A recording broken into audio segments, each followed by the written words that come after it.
ladies and gentlemen, please allow me the opportunity to introduce you to Dr. Laura Berman. Dr. Berman is a world-renowned relationship therapist. What you don't know is that Dr. Laura's been watching you. She was watching you last night at dinner.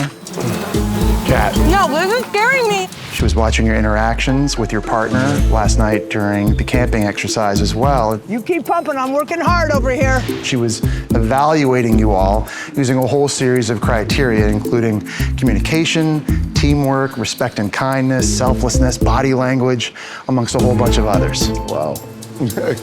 So with that, I'll give you the floor. All right, I'll take it. So great having you here. Hi. You weren't expecting that one, right?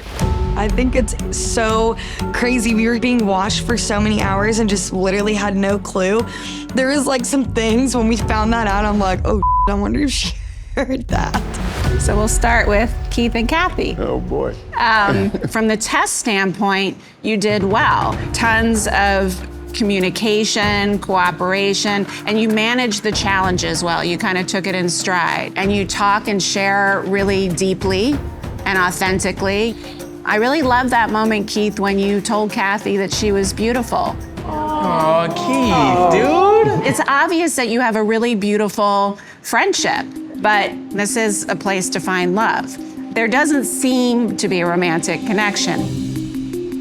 People love Kathy, people love Keith. People just really love having them around, but this is really based on romantic connection. Ultimately, I think Keith and Kathy are gonna go home at some point unless a competition or the gameplay saves them. All right, Jonathan and Leah. Same thing, worked really efficiently, calmly together, supported each other. While there's this great work relationship between the two of you, I don't sense the chemistry.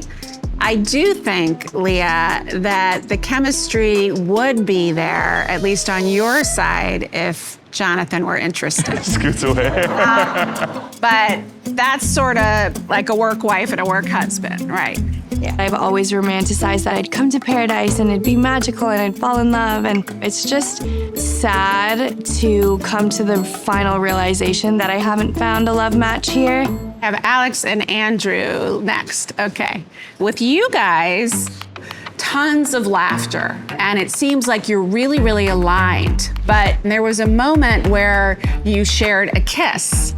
I think it was like almost a joke. Let's pretend this is the last kiss we ever have or something like that. And so she was literally telling you how she wants to be kissed. And you were just like, no. This is my last kiss and I want tongue. There was lots of joking around and fun, which is so important in a relationship, but I didn't really feel the chemistry. Oh, interesting. Right? Chemistry, like... Chemistry is like, I'm hot for you. I need to have sex with you as soon as possible. Well, I don't know. Oh, that's interesting. I feel like, you know, we're very... Just chew on that and think and explore it. This is quite alarming. When you feel something's very strong and good, you don't expect someone to say, no, you're wrong. Maybe in that moment she may have saw something. It's definitely something that's gonna keep me up at night.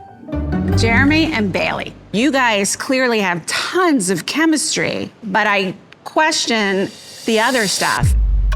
Not that you want all the same hobbies and likes and dislikes, but you have to be aligned, right? Where you're not really in discord around that. Jeremy's talking about camping in Machu Picchu and you want to go to the Ritz-Carlton. Yeah. You were like, that's me. I don't want to live uncomfortably. And he kind of scoffed at you a little bit, like, you're calling this uncomfortable in paradise. So I just wonder, as much as you really enjoy each other, are you really aligned?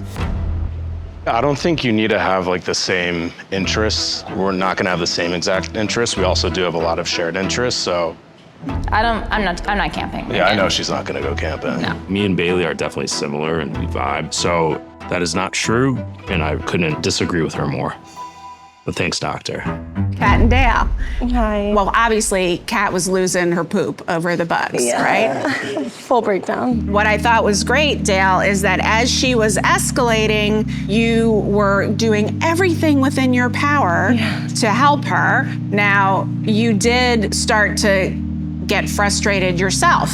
So there's something called, the hero complex. You're generous, you're chivalrous, you make a whole nest for her, you help her through, right? But there's a shadow to the hero, which is when you feel unable to be the hero, you're either gonna shut down or get angry, neither of which is healthy and helpful in the communication department. What you're saying is accurate. It's something that I've been aware of. My number one love language is acts of service. Yeah. Well, I did say the two best relationships are givers, so. Yes. Overall, the most important thing, because our situation was, it was a lot, is we were both able to diffuse one another. And at the end of the day, even in a heightened panic state, we still cared enough about our partner and their well-being to pull ourselves out of it and, get on the same page. All right, Spencer and Jess. I thought it was cute that Spencer was referring to your tent as your home. I would say that you guys have both the emotional and the chemistry connection. But this is obviously a really controlled environment. It is paradise. You seem to really be committed to each other, but it's going really fast. While you faced these fabricated challenges, I just want to encourage you to take your time. We were kind of hoping to get some constructive criticism from her, and we know that we're gonna have to face things together outside of this, so we'll see how we integrate each other into our everyday life. But I also could see Spencer and I winning this thing, so my fingers are crossed, my toes are crossed.